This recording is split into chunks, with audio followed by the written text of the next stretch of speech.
API and Neve have been workhorse drum preamps for decades, but which one really delivers the sound you're looking for?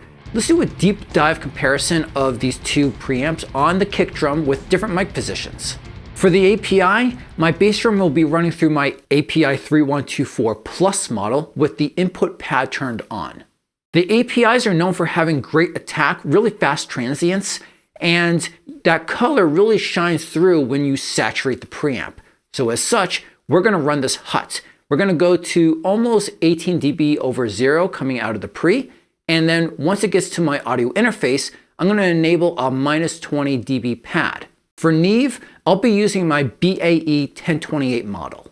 Now to get a quote true Neve sound, you need to have a unit that has an EQ section, because simply running the audio through those additional components causes further coloration to the sound.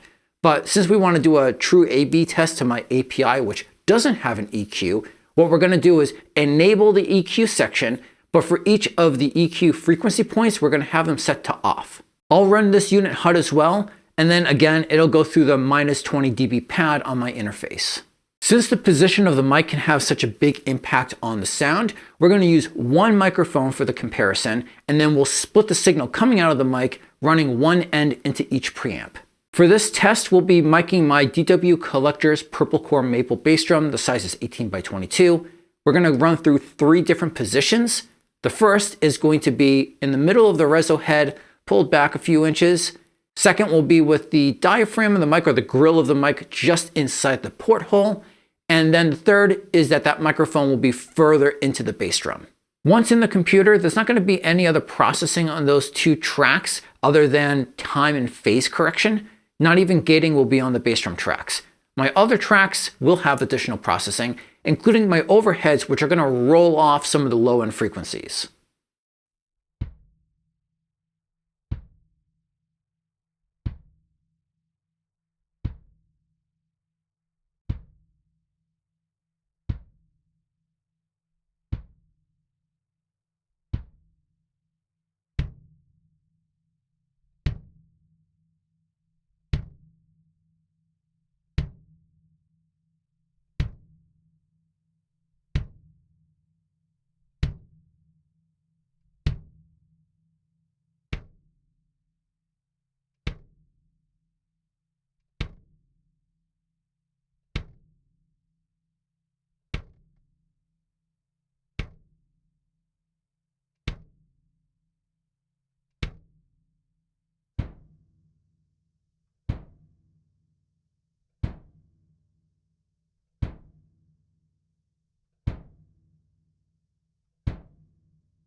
As you saw, I did use a ported bass drum head so that I could put the microphone inside for those sound samples.